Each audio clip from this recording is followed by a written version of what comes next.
नमस्कार प्यारे बच्चों। आज हम अध्याय 15 प्रायिकता के बारे में अध्ययन करने वाले हैं। तो आज की क्लास बहुत ही महत्वपूर्ण होने वाली है। सर्वप्रथम हम जानेंगे कि प्रायिकता क्या होती है।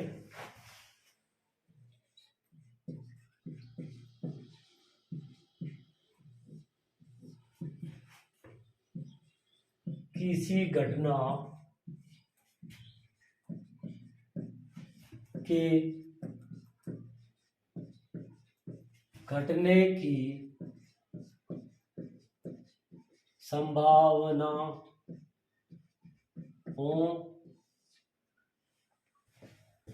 का संख्यात्मक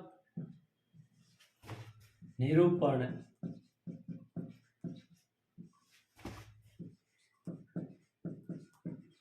प्रायिकता कहलाता है।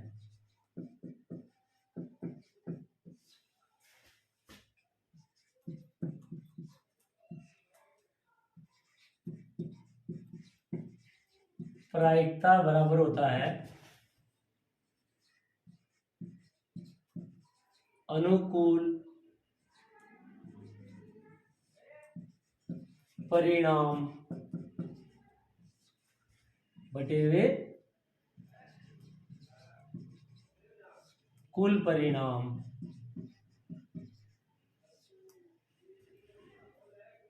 अब प्रायिकता क्या होती है? पीई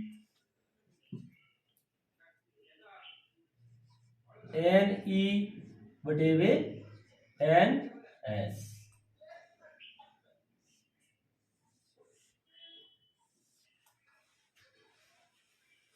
तो ये तो थी प्रायिकता के बारे में जानकारी कि प्रायिकता क्या होती है।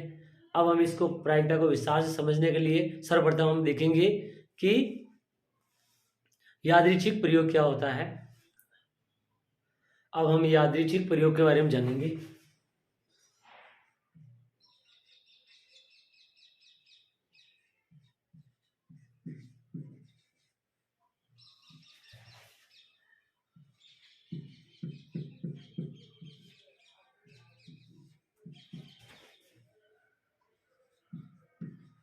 अनेक संभव परिणामों वाला प्रयोग जिसमें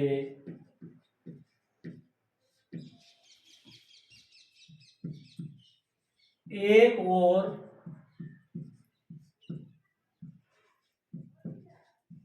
केवल एक परिणाम का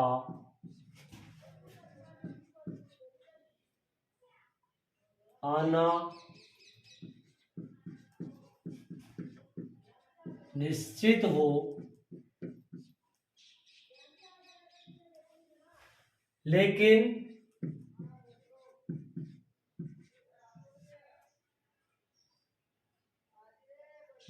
परिणाम का पूर्वानुमान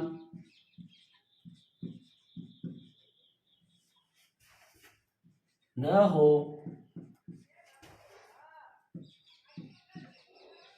यादृच्छिक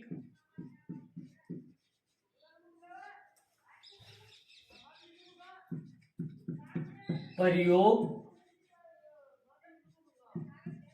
कहलाता है।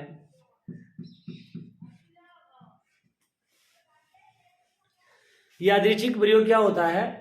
अनेक संभव परिणामों वाला प्रयोग जिसमें एक और केवल एक परिणाम का आना निश्चित हो, लेकिन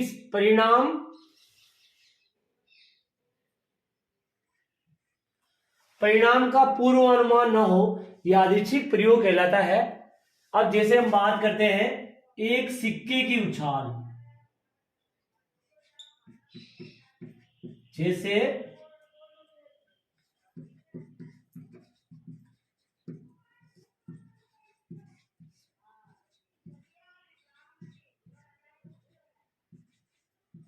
अब एक सिक्के की उछाल में संभव परिणाम कितने हैं? दो। एक तो है चित और दूसरा पट। तो ये एक यादृच्छिक प्रयोग है, क्योंकि ध्यान से देखिए, इसमें संभव परिणाम दो हैं, लेकिन एक परिणाम का आना निश्चित है कि या तो चित आएगा या पट आएगा, लेकिन परिणाम का पूर्वानुमान नहीं है, क्योंकि हमें ये नहीं पता है कि पट आएगा या चित आएगा, क्योंकि या तो चित आ सकता है या पट आ सकता है। तो ऐसा प्रयोग क्या कहलाता है? यादृच्छिक प्रयोग कहलाता है। अब हम प्रतिदेश समष्टि के बारे में पढ़ेंगे।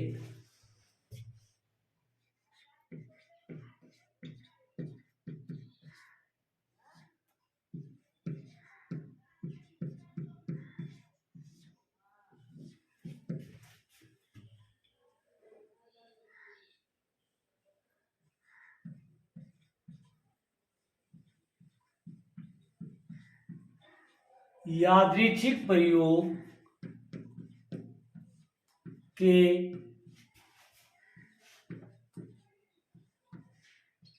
सभी संभव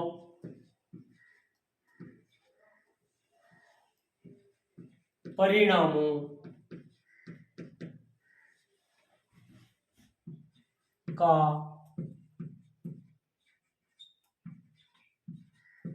समुच्चय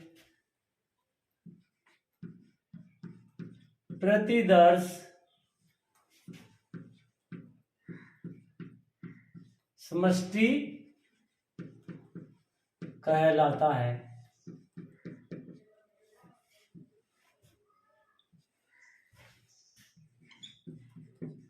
जैसे हमने एक प्रयोग किया था, एक सिक्के की उछाल।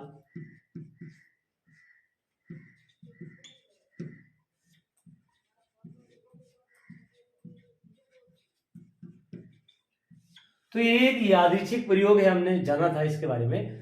तो इसमें परिणाम कुल दो परिणाम है संभव। उसमें देखिए उसकी प्रतिदेश समष्टि क्या होगी? प्रतिदेश समष्टि हो जाएगी एच टी, क्योंकि एक तो चित है और दूसरा पट है। तो ये जो है एक समुच्चय हो गया। इससे हमें पता लग जाता है कि कुल परिणाम कितने हैं और प्रत्येक परिणाम के लिए घटना की संख्या क्या है। जैसे चित के लिए घटना क्या है? एक ही चित है। इसी तरीके से पट आने के लिए जो है अनुकूल परिणाम बोल सकते हैं, तो वो उसकी घटना की संख्या क्या हो जाएगी? एक। तो इस प्रकार से हमने प्रतिदेश समष्टि के बारे में जाना। अब हम जो है प्रायिकता कैसे ज्ञात करते हैं उसके बारे में विस्तार से अध्ययन करेंगे। प्रायिकता ज्ञात करने के लिए सर्वप्रथम हम लेते हैं एक सिक्के को।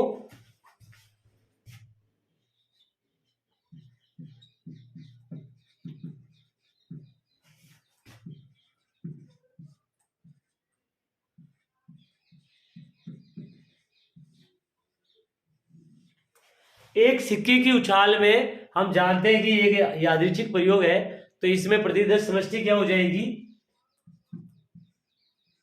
एच टी, जो हमने पढ़ा है। तो यहां जो है हम देख रहे हैं कि कुल परिणाम कितने हैं? कुल परिणाम एन एस क्या है? 2। अब हम प्रायिकता कैसे ज्ञात की जाती है? हमें पूछा जाता है कि चित आने की प्रायिकता ज्ञात कीजिए। तो चित आने के लिए अनुकूल परिणाम हो जाएगा, चित आने के लिए अनुकूल परिणाम एन ई बराबर चित जो है एक सिक्के को उछालते हैं, तो चित के लिए जो है घटना क्या है? एक है। तो प्रायिकता का सूत्र हम जानते हैं, प्रायिकता क्या होती है? पीई बराबर एन ई बटे वे एन एस। तो इससे हमारे पास आ जाएगा एन ई हमारे पास जो है एक है और NS 2 है, तो चित आने के लिए प्रायिकता क्या है हमारे पास 1/2। तो प्रश्न इस प्रकार से पूछा जाता है कि एक सिक्के की उछाल में चित आने की प्रायिकता ज्ञात कीजिए। तो कुल परिणाम हम जानते हैं कि प्रतिदर्श समष्टि होती है इसकी HT, कुल परिणाम होते हैं 2, और चित आने के लिए अनुकूल परिणाम क्या हो जाएगा 1, तो प्रायिकता हो जाएगी P बराबर NE/NS, तो 1/2। तो इस प्रकार से जो है हम एक सिक्के की उछाल में चित आने की प्रायिकता ज्ञात कर सकते हैं। इसी प्रकार पट आने के लिए भी प्रायिकता जो है क्या हो जाएगी 1/2 हो जाएगी, क्योंकि पट आने के लिए जो है अनुकूल परिणाम भी क्या हो जाएगा 1, और कुल परिणाम वो तो निश्चित है पहले से। तो पट आने के लिए भी जो है प्रायिकता क्या हो जाएगी एक सिक्के की उछाल में 1/2। तो इस प्रकार हमने एक सिक्के की प्रायिकता के बारे में जाना। अब हम जानेंगे कि दो सिक्कों को एक साथ उछाला जाता है तो प्रतिदर्श समष्टि क्या होती है और किस प्रकार की प्रायिकताएं पूछी जा सकती है।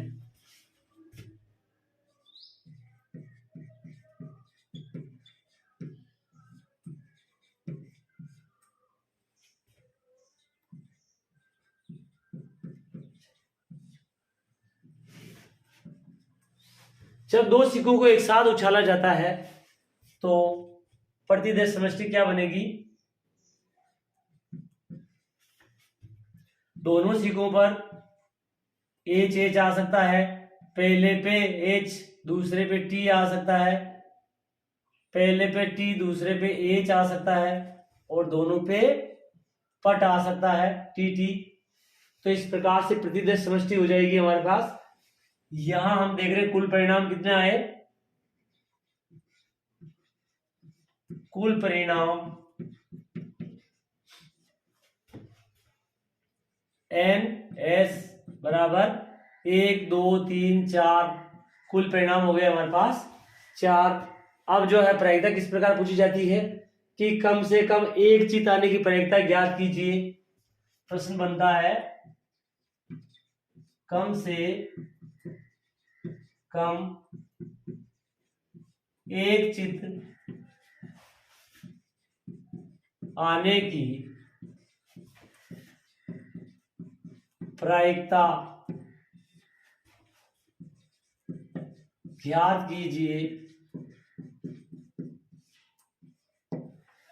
एक और प्रश्न बनता है दो चित या दो पट आने की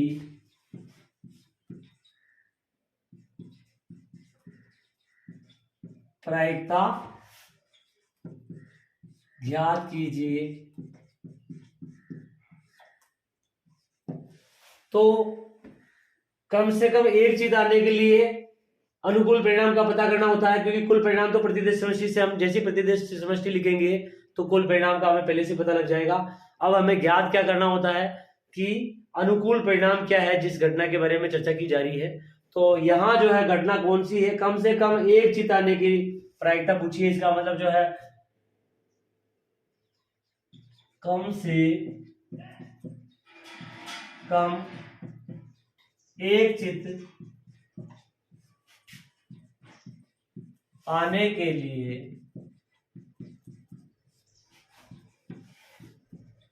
अनुकूल परिणाम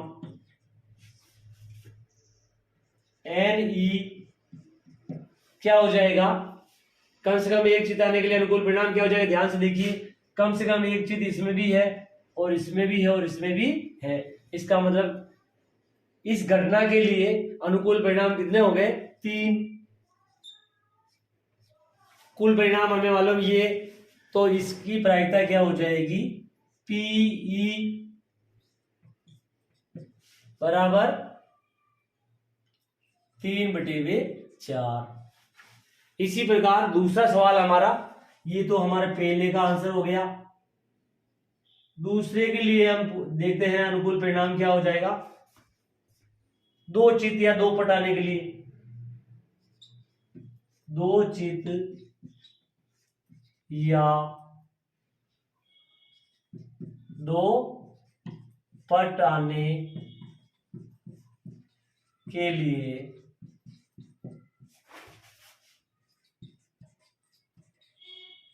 अनुकूल परिणाम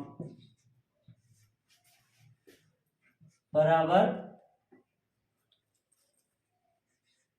NE बराबर, देखिए कम से कम दो चित एक साथ आए या दो पट एक साथ आए तो क्या संभावना है, या तो ये दो चित एक साथ आएंगे तो भी एक, और दो पट एक साथ आएंगे तो भी एक ही संभावना है। तो लिखेंगे यहाँ एक, तो प्रायिकता हो जाएगी इसके लिए PE बराबर 1/4। दो सिक्के की उछाल में दो ही प्रकार के प्रश्न बनते हैं, कम से कम एक चिताने की या दो चिताने की प्रायिकता। तो एक, कम से कम एक चिताने की प्रायिकता पूछी जाए तो क्या होगी, अनुकूल परिणाम होंगे 3, या कम से कम एक पट या कम से कम एक चित अगर इसके लिए आ जाए तो अनुकूल परिणाम होंगे 3 और प्रायिकता हो जाएगी 3/4। इसी प्रकार कम से कम दो चित आने की प्रायिकता पूछी जाए या दो पट आने की प्रायिकता पूछी जाए तो अनुकूल परिणाम क्या हो जाएंगे 1 और प्रायिकता क्या हो जाएगी 1/4।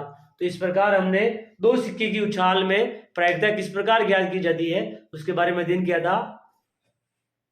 आज की क्लास में इतना ही, मिलते हैं अगली क्लास में।